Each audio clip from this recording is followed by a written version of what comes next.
Hello, good morning. Today our guest is Dr. Michael Andrews. Hello, Dr. Andrews. How are you doing? Hi, Lipton. I'm doing well. How are you? I'm great.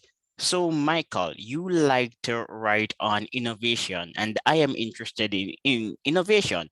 Some are arguing that because of COVID-19, innovation will slow since people are unlikely to socialize at bars and other places.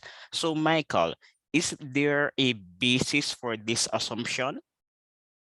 Yeah, I think so. So it's not data that I have looked at specifically in relation to COVID-19. What I have done a lot of work thinking about is what is the role of conversations that take place in places like bars and coffee shops on the rate of innovation. And in my research, I do in fact find that when you allow people to talk and communicate in those kinds of informal social settings, what sometimes are called third places, you do tend to see more innovation. And when you take away the opportunity for those kinds of conversations, you see fewer innovations, at least temporarily. And this paper, Michael, is titled Bar Talk, Informal Social Interactions, Alcohol Prohibition and Invention. Tell us a little about it. Sure. Actually, maybe better to start by taking a big step backwards and think about the really big picture question is very broadly, where do new ideas come from, right? And we think that one important source of new ideas is simply recombining old ideas in new ways. And sort of the upshot of that is that when we have more people communicating, more exchange of knowledge, right, getting ideas from one brain to another, that's when we're more likely to see innovation take place. So this is a very old idea in the economics literature. This goes back at least to Alfred Marshall in the 1890s. The great urbanist Jane Jacobs wrote in the middle of the 20th century. She was, very big on the valuable role of cities in bringing together different people in new ways and really allowing for creativity to flourish and ideas to combine in unexpected and unpredictable ways. So we've sort of thought that uh, getting people together and allowing them to communicate is really important for innovation, but it's been hard to quantify. It's been hard to say how much do we think these kinds of conversations matter.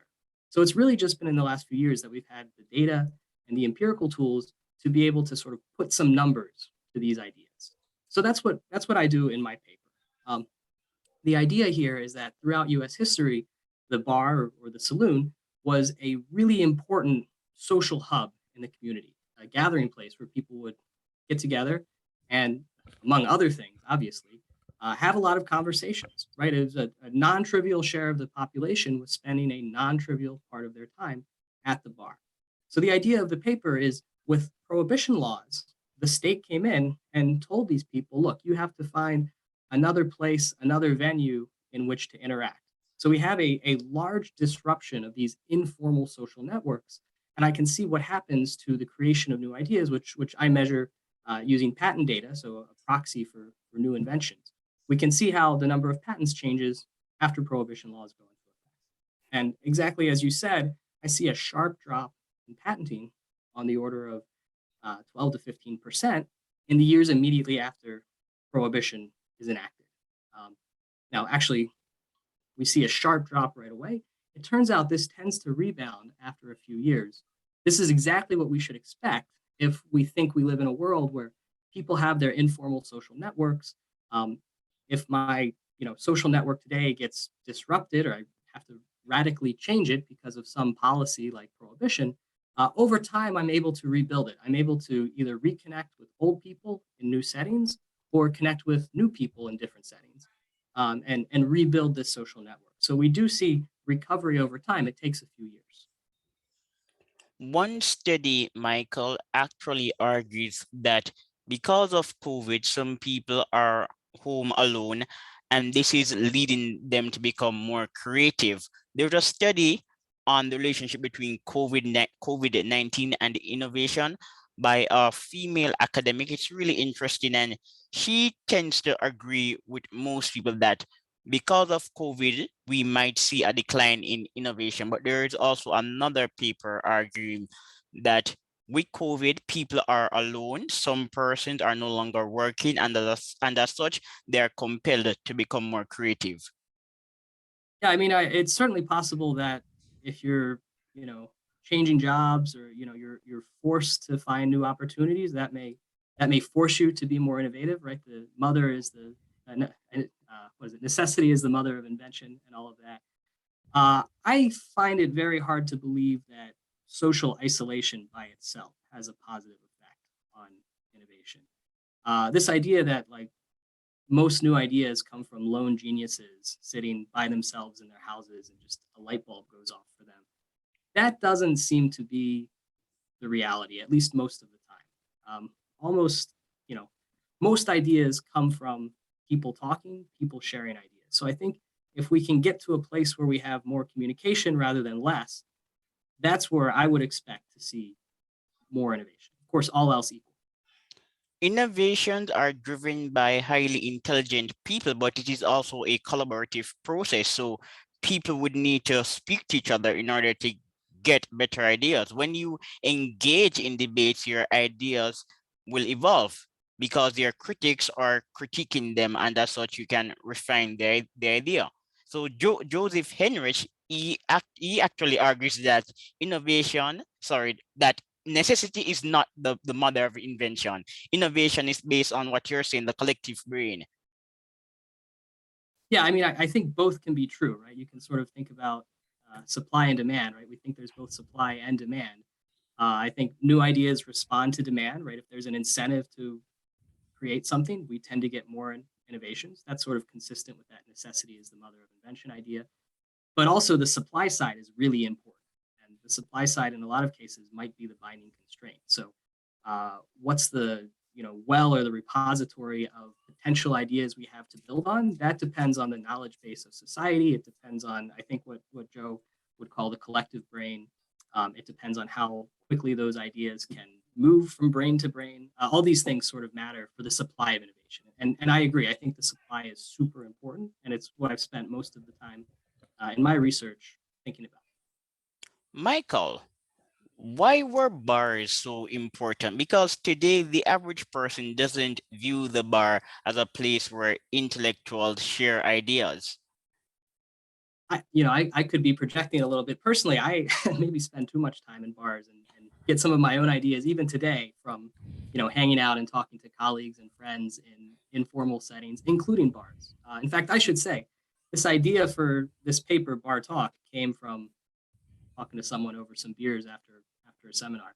So I'm certainly a true believer in this idea that even today, the bar can be a particularly important place where ideas get exchanged. I don't think the bar is uniquely the place where idea exchange happens, right? I mean, restaurants, coffee shops, any place people can get together and sort of interact in an informal setting, I think is extremely valuable. So, what is it about those places that matters? To your question, I think a lot of things. So, if you think about two different social settings where we have ideas being exchanged, right? Think about, first of all, um, like a lecture or a seminar that you might see at a university, and compare that to a conversation that's taking place at some place like a bar, right? At the seminar, right, there's a very sort of formally defined roles. There's one person who most of the time is giving information and everybody else is listening.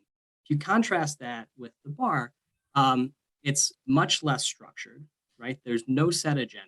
There's nobody taking role. With the possible exception of a literal bouncer, there are no gatekeepers. You often have small or intermediate sized groups of people there all at once. And it's easy to mingle. You can sort of jump from side conversation to a small group to small group to small group. Um, so you might get be exposed to a greater variety of ideas more quickly in a setting like that. And I think it's also useful for something that people who study social networks might refer to as triadic closure. So that's you know highfalutin sounding word for a simple idea, right? Like Lipton, I may know you, I may have a third friend who you don't know. It might be very easy and convenient for us to just all get together and meet up at a bar. So it sort of acts as a focal point. We can maybe overcome some of these coordination issues and lower just the barriers of meeting and getting together. So I think there's a lot of reasons to think that informal settings may be particularly conducive to spreading ideas in a way that will sort of spark new innovations. And one more point, if I may. Um, One thing that fascinates me so much is, looking back introspectively at sort of, how I've come up with ideas for papers or, any other project I've worked on throughout my life. I think in a lot of cases, we are not aware of where our ideas come from, right? The sort of inspiration can come from unlikely places, and looking back, it's not even obvious where those occur. So one thing that I think is particularly nice about being able to do studies like mine is we can tease out the importance of some types of institutions for innovation in context where the people themselves may not even realize how important that setting was. So I think that's important to keep in mind, and again, I find it fascinating. Michael, this show is also an oasis for innovative ideas. I like to pitch ideas to academics, and I'm going to pitch one to you right now. Michael, innovation is a process, but I cannot properly state the period in which innovations really peak. And that's the question. When do innovations peak? For like an individual or No, for society. societies. So societies that are at a high stage of civilizational complexity, are these societies more or less innovative? So people today like Peter Thiel argue that innovation is declining and that the West is no longer innovative. But I read a study by a German writer arguing that the West is at a high stage of civilizational complexity, and this could be contributing to the decline in innovation. And I'm a bit sympathetic to that argument. I mean, my view and my understanding of both sort of the theory of how we think innovation works as well as the data is not entirely sure what you mean by complexity. The exact definition may matter, but larger societies, societies with greater variety of ideas, and societies where these ideas can move around more quickly. So to me, that probably correlates with what you think is as complexity. I would think those places tend to be more innovative.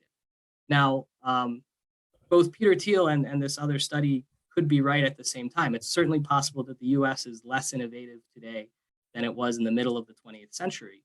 Um, there's a lot of things that affect innovation. It's not necessarily just the fact that society is more complex now that's driving innovation rates to be lower today than they were in previous decades. So this is one of the things that makes innovation so challenging is figuring out exactly what matters and why. Um, I'll also say to Peter Thiel's point, just because uh, I had a book that I co-edited just come out this past week where we my co-editors and I were really interested in understanding exactly this problem. Right, if you listen to Peter Thiel, or if you look at a lot of the data put out by the U.S. government, the statistical agencies that try and measure innovation, it really looks like rates of innovation, business dynamism, entrepreneurship, they really are lower today than they were in, say, from the 1950s to the 1970s. Um, and you contrast that with, you go talk to people in Silicon Valley or in Route 128 in the Boston area or in North Carolina's Research Triangle Park, and everybody is super excited about the possibilities of innovation. So there's kind of this disconnect where some people seem to think we live in the best of times, and some people seem to think we live in the worst of times. Um, Clearly, we don't live in the worst of times. I mean, there's many times in human history where we were much less innovative and at a much lower standard of living than today. Um, but we think we could potentially do much better. So like we were really interested in trying to resolve this paradox. Why does some cases things look so great? Some people think innovation is going fantastic, and some people are so pessimistic. And I think the solution just comes down to the fact that sector by sector, there's a huge degree of heterogeneity. Some places like software have been improving, radically, dramatically, very quickly. Whereas other places, housing, education, the public sector, we see very little innovation at all. You could even look at something like healthcare. We have a lot of innovation in uh, biopharmaceuticals, some innovation in medical devices, but things like healthcare delivery or healthcare management, there's been very slow or very little innovation. And if we look at these aggregate statistics by construction, they come from sort of aggregating up, creating a weighted average of innovation in all these different sectors. So, it makes sense. Even if some places are innovating quickly, we have large swaths of the economy that are just not innovating quickly at all. It makes sense we may see very slow innovation rates. So the challenge is kind of figuring out why do we see innovation somewhere, some places, and not others. Interesting point. Michael, my thesis is that because we're at such a high stage of civilizational complexity, there is a selection for social innovations. Twitter, Facebook, DoorDash, Uber, many of the big innovations over the past 10 years are really process like innovations that add value, but we can't do without them. So we can't do without Instagram. Amazon is a great platform. Amazon has tremendously improved our lives because it's easier for us to purchase goods and services via Amazon. But I can also imagine a world without Amazon. So because of the high level of civilizational complexity, we're selecting for social innovations. That's my thesis. Yeah, I don't want to understate the benefits that come from Amazon. I personally don't think I've ever used Instagram, so it's very easy for me to imagine a world without. Um, I your point, I think, echoes Robert Gordon, Bob Gordon at Northwestern University, makes this point a lot that the innovations we see today, um, Instagram would be a great example. They may be fantastic. A lot of people may like them. They may improve people's quality of life, even in ways that are difficult to measure. They may create a large consumer surplus, but they probably pale in comparison to indoor plumbing, electrification, the automobile, the airplane. They just might not stack up to innovations in the past. Now, where I maybe am not so sure I agree with you is when we start thinking about why that's the case, right? So I'm not sure this, civilizational complexity is what I would think of as the cause of why we've invented Instagram today rather than something that was more fundamental, more foundational, that would be change our lives in such a way that it would be difficult to imagine living without it. I think the reason we've seen so much innovation in sort of the software space is we had breakthroughs in computation and information and communication technologies throughout the second half of the 20th century. So we had like an epistemic base. We knew how to do these things, and the demand was there, and the costs of creating them were reasonably low. And those all sort of came together at the same time to create a world where it was pretty easy to develop a new app. I you know I'm not a pessimist like Bob Gordon would be about the future of innovation, although it's making predictions is always difficult, right? There's a great quote by the great great philosopher Yogi Berra, right? Predictions are hard, especially about the future. Um, I think there's certainly room for fundamental innovations that will change the way we live in dramatic ways. So things like fusion energy, um, self-driving vehicles, personalized medicine, space tourism, all these things. Like people have been working on these for decades, right? So if a breakthrough were to happen, I don't see any reason why transformational innovation that changes the way we live in a way that would be difficult to imagine living without, I don't see a reason why those couldn't happen again. Well, I appreciate your response, Michael, but your response is not an excuse to not produce an empirical paper on the topic. I still want to, yes, I still want a paper. Point taken. Okay, fair So enough. Rinderman, I've read Rinderman. So Rinderman and other writers argued that industrial growth is driven by the smart fraction. So people who are not necessarily highly intelligent do play a role in growing the economy.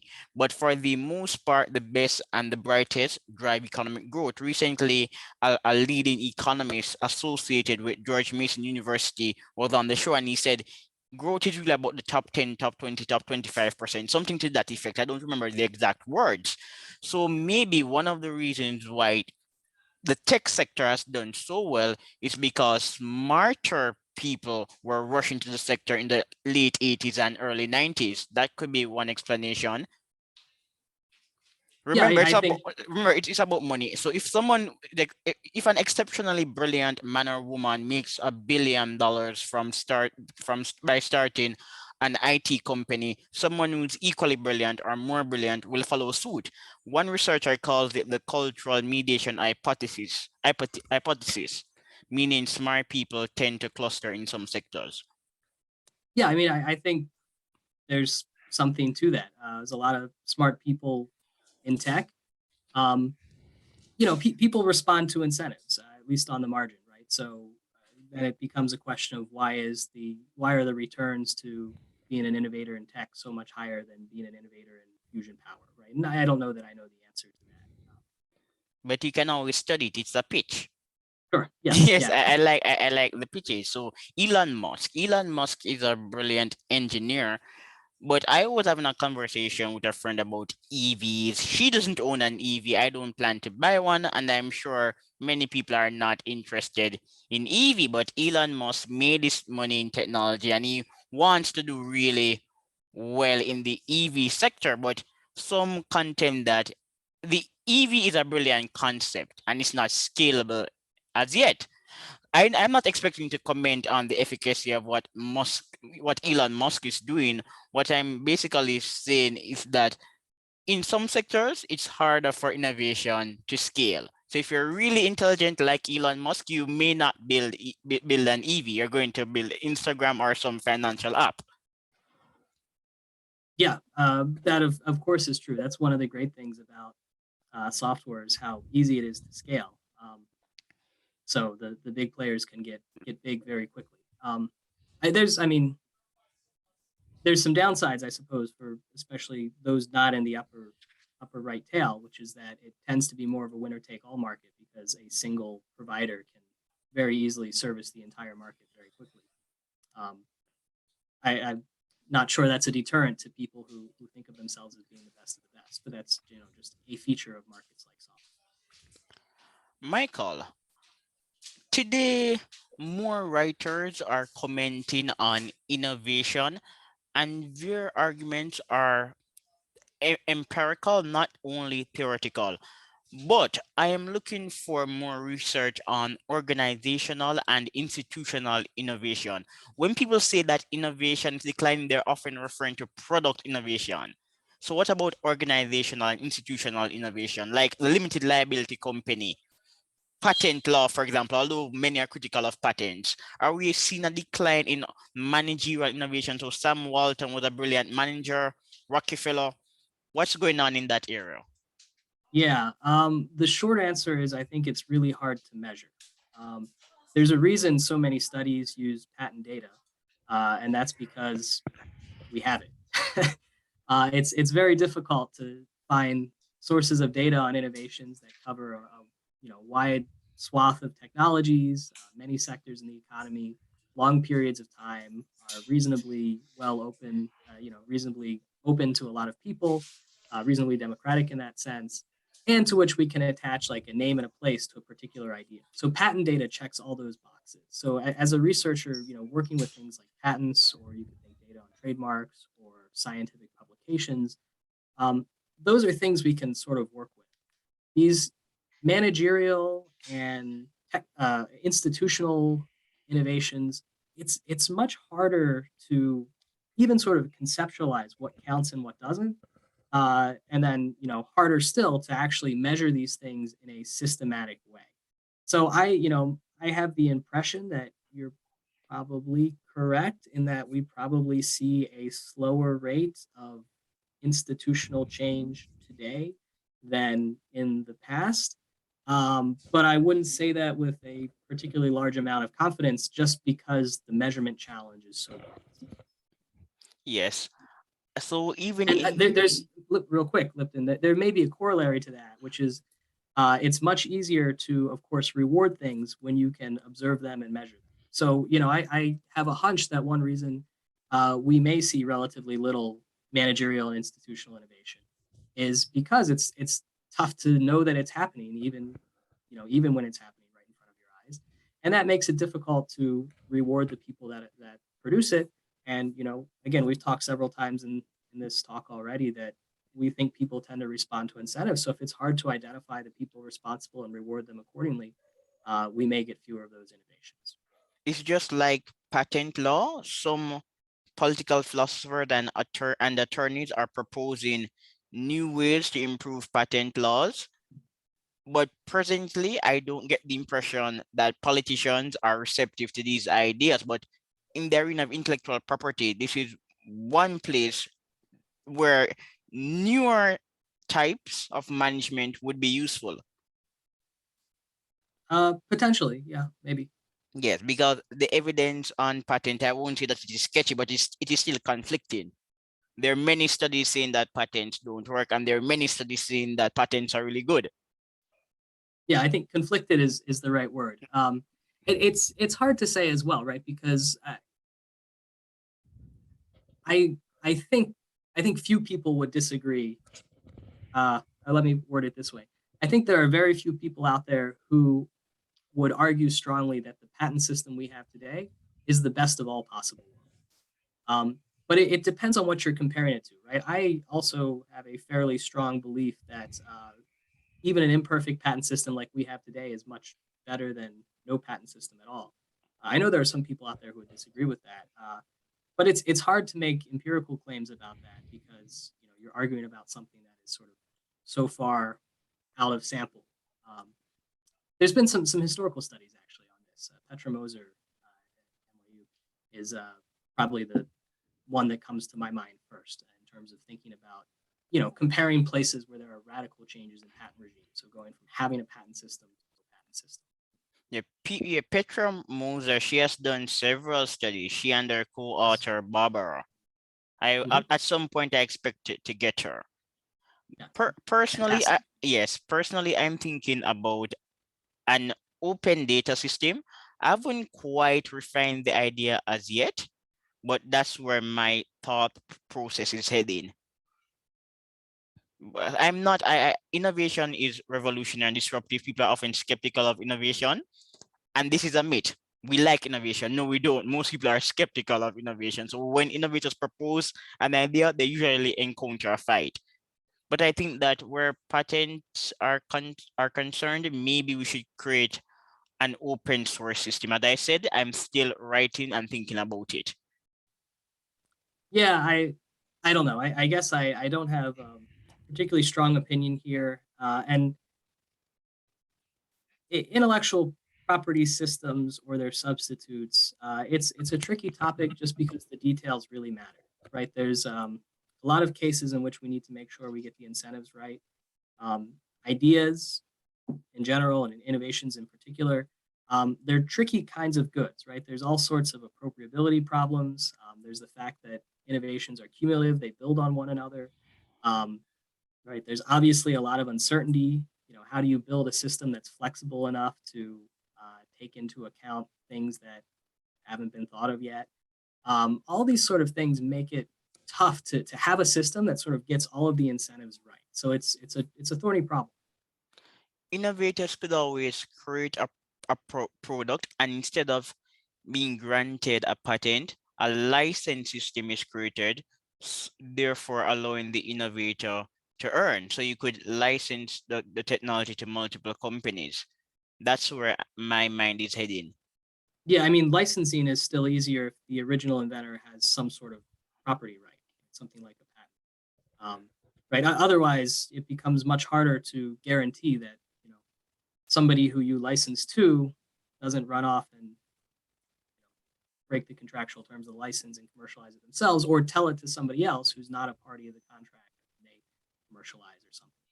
So just ensuring that you're able to appropriate the returns is difficult if there's not a property right. That's why you could always register the license like how you would register a company. But then again, that would still be a form of intellectual property, but I wouldn't call it a patent.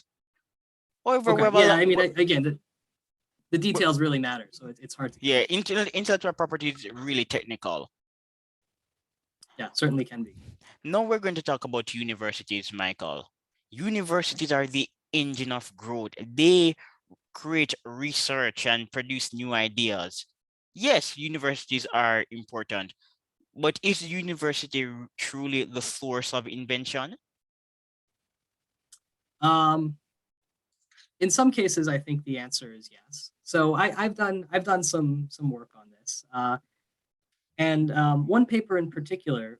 What I was really interested in is a slight variation on the question you posed. Not so much are universities the ultimate source of invention, but I was really interested in really a policy question. You see policymakers all the time talk about using universities as a tool for local economic development, right? So basically, every city wants to become the next Silicon Valley, um, and wants to become an innovation hub.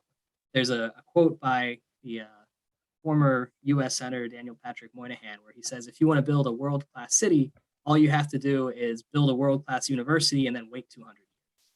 And just sort of casual empiricism, if you just look at places that have universities, they tend to be more innovative than places that don't have universities. Of course, there are probably exceptions, right? You can look at many places throughout the U.S. that have really fantastic schools, and may have nice college towns, but they're not in, I think, what anybody would call maybe a world class city. Or you could look at Oxford and Cambridge, sort of pale in comparison to London. But I wanted to think about this question more systematically. And it's tough to just look at places with colleges and compare them to places without colleges for the simple reason that colleges aren't built at random, right? You don't just drop a college somewhere. Colleges are built someplace for a reason, and places that build a college tend to be places that have a bigger population, um, maybe a more educated population, a population that values education, right? That wants a more educated citizenry, maybe a population that has demand for particularly high skilled jobs, right? So there's a lot of reasons to think that places that get a college might be different from places that don't have a college.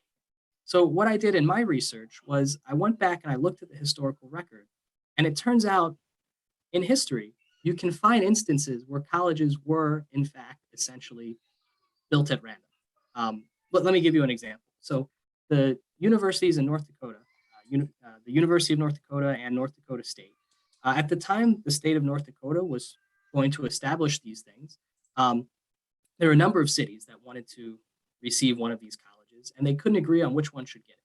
So what they did is they took the names of these contending cities, they wrote them on little pieces of paper, and they threw them into a hat. So they literally drew at random the location of where the college should go. So now this is great as an empiricist because what we can do is compare these winning locations, the names that got drawn, to all these names that were finalists but did not, weren't lucky enough to get drawn out of the hat.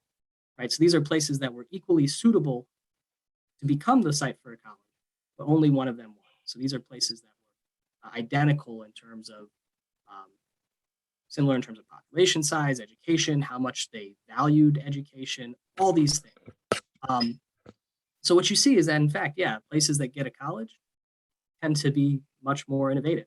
Something like 60% more patents per year come out of the winning counties than relative to these runner-up counties. So it certainly looks like colleges help to create innovation hubs. So that was sort of part one of my paper, my research. The second part was to try and understand why. And I think our first instinct is that, well, colleges train students and they have faculty who do research. That's probably where the innovation is coming from. And it turns out that's not the case, at least largely not the case. So I could do some historical detective work and look up things like college yearbooks and start to figure out anytime you see a patent come out of a college county, is this coming from somebody who had an affiliation with the school or not? Right. So did it come from an alumni or a faculty member. And it turns out alumni and faculty members account for a pretty small share of the patents in the college county. So something on the order of like 12% up through 1940. Today it might be a bit higher, maybe 20 to 30%, but still a clear minority of all patents. Most of the patents from these college counties are coming from people who moved to live in the college county after the fact, after the school was built, but had no affiliation with the school. So it really looks like a lot of what's happening is when you build a college, you're also building a city or a town, and you're attracting people. And similar to my work we talked about earlier, when you get more people into one place, you get more of these ideas flowing from brain to brain, and that's where the innovation comes from. Um, And this paper is titled, How Do Institutions of Higher Education Affect Local Invention? Evidence from the Establishment of U.S. Colleges. So, yeah, okay, so you're referring to this paper. I just wanted to be clear. yes, that's correct. Yes. So we're wrapping up, but before we wrap up, I'm going to introduce you to this article, or Actually, maybe you read it Lipton, already. if I could, can I mention just two more things about that paper? Okay, yes, yes. Sorry, I find it fascinating, so I would love to share. Um, One other thing I could do was look at some cases where states were trying to decide where to put a lot of their institutions at the same time. So they wanted to know, where should I put the college, but also where should I put the state capitol, the state prison, the state insane asylum. And they ended up allocating these institutions all at once. So I can compare places that get a college to places that get these other institutions. And you might think if there's something special about the college, we should see much more innovation at the college counties relative to the places that get the prison or the insane asylum. And that's actually not what we see. Uh, Rates of innovation, levels of innovation tend to be extremely similar, at least for the first century or so, between the places with the college and the places that get these, what I call consolation prize institutions. So again, I think this really speaks to this idea that it's putting a city on the map, right?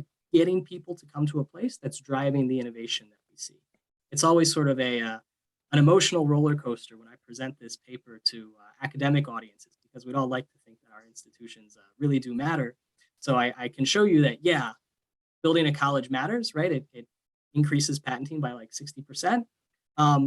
So you're doing great, but you're not doing any better than prisons or insane asylums. So what I think one final caveat probably needs to be said, and that's that um, I don't want to say that colleges don't matter. Uh, when it comes to promoting local invention, local innovation, um, again, it appears to be what matters most is getting people to come to an area rather than getting a college per se, right? So there might be other more cost-effective ways to get people to come to a place rather than building a college. But that doesn't mean colleges aren't ultimately producing innovations, right? Or universities aren't ultimately producing innovations. One challenge is once we make people highly educated, they also tend to be highly geographically mobile, right? They can move away. So think about like someone like Mark Andreessen, got educated at University of Illinois in Urbana-Champaign, but he goes off to Silicon Valley when he makes his millions and millions of dollars, Billion. right? So is sure, okay, probably, yeah. Um, so it's just because the innovation doesn't happen in the location where the college is built doesn't mean it's not caused by the university. That's a much harder problem to answer. It's actually something I'd like to work on in some of my future work. So we're wrapping up, and I'm going to be really brief. This paper is titled The Effects of Academic Incubators on University Innovation, and I'm going to read the conclusion.